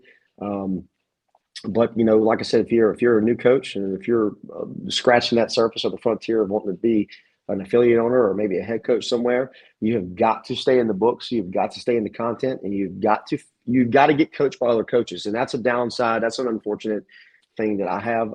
That's why I actually want to go to a level 2 again, just to go to a level 2 to get coached by another coach. I don't have any eyes on me when I'm coaching. No constructive criticism. I know criticism eyes. I don't have anyone watching. So I have to make sure that I do this right, that I explain this the right way. I love getting coached by other coaches. I love someone watching me and say, "Hey, no, this is what you did wrong." But I don't have that. That's why they have a coaches development course that I'm thinking about. I think Austin Malleola may host it. I think he does. I'm not sure. But I would love a coaches developmental course for like those 10-year coaches, those 10-year affiliates. I would love like a symposium or a summit for us old school coaches to just get coached by each other, I just Googled it. I'm seeing if the coaches development program. Yeah, there we go. I'm not sure if had they stood that up yet? I don't know, but what's interesting? This doesn't even look like a CrossFit course. This is a preferred CrossFit course, meaning maybe he made this. Maybe. And these are all a bunch of these people I recognize as being fucking hardcore L1 trainers.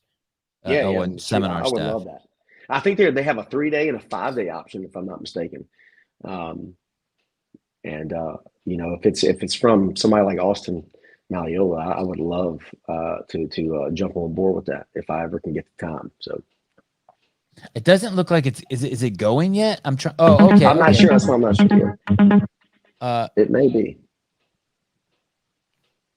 It may be upcoming programs. I can't see. This is Jed. This is I'm patching in a caller, and this is Justin from CrossFit Salty Hive in Utah. Okay. Justin, hi. What's up? Did I get it right? Salty Hive? Yeah, Salty Hive. I like it. I saw you save my number the other day. I appreciate it. I got an email from Julie Semensky, if I'm saying that right. She's a listener to the podcast. She's going to drop in at my gym when she visits Salt Lake City in a couple weeks. So that's cool. I got that. Yeah, she's like, I heard of your gym on the Sevan podcast. I want to come. I want 3%. 3%. I want 3%. Hey, that's fair. I'll throw some cash at a live call-in show. I thought it was cool. You're creating another community within the community. Sorry to interrupt your guys' conversation. I just saw you were live and thought I'd share that with you. Cool. You're doing good stuff, Sevan. All right, thank you. If you're ever in Louisiana, you got to swing by CrossFit Amity. Yeah, I'm gonna come back and listen. I was listening for a little bit. I'm gonna come back and listen to this whole show. Seems like Jed's a cool dude. All right, thanks, dude. Right on, Jed. Yeah, peace. Bye. Thanks, buddy. Be careful. Well, thanks for coming on. Thanks for nearly 2 hours of your time. I appreciate it. I think Dude, it I adds a love lot it. of value to other Appreciate it. people's lives listening to this, especially gym owners. Yeah, like I said, man, I've been following you since you've been at CrossFit HQ. So Sounds like I'm we came stoked. on at the same time. Sounds like we came on I around the think we same did. time. I think we did. I think actually the first episode that I watched of you is when you were documenting Rich. I think after his first win, Okay, you went to his house. 2010, yeah. Yeah, 11, 2010. yep.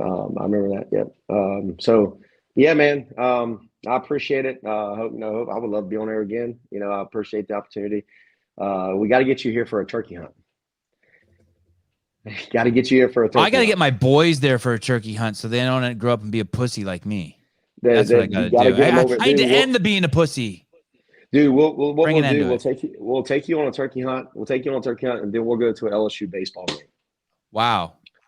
Yeah, we'll take you on a turkey hunt, then we'll go to LSU baseball game. And I know I'm biased, but I think LSU, the sporting community at LSU is something like you've never seen before. So, unfortunately, turkey season isn't during football season.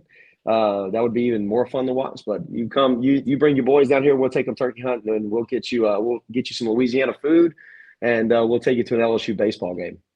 You the man. Jed, thank you. Keep your rod in the ice. Yeah, man. I just wanted to say that.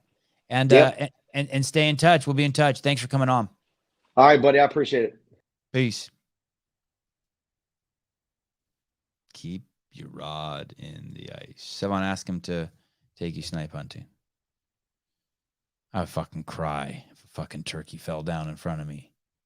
I used to shoot birds when I was a kid with BB guns, and I think I've told the story, but one time I'll tell it later. Okay, I'm going to the skate park. Kids are in skate camp. They left 25 minutes ago. Skate camp starts in 6 minutes. I'm going to be late. Thank you, Jed Rogers. You're fucking cool as shit. I'm really excited I got to meet you. I'm really excited about this series. Not a letdown. What a great guest. And I will see you guys. Holy cow. We have a huge show tonight. Tonight's show is going to be off the hook. We got Brian Friend coming on, and we're going to go over the games and how the athletes did and how the programming went. And I'm sure Brian and I will get into what we think this means for the future of the games in terms of programming, how athletes are going to train, and who's going to stick around, who's good guys may tap. This may be like, I'm done. All right. I will see you guys this evening. I think it's 6 p.m. Pacific Standard Time or 6:30. I'll talk to you guys soon. Bye-bye.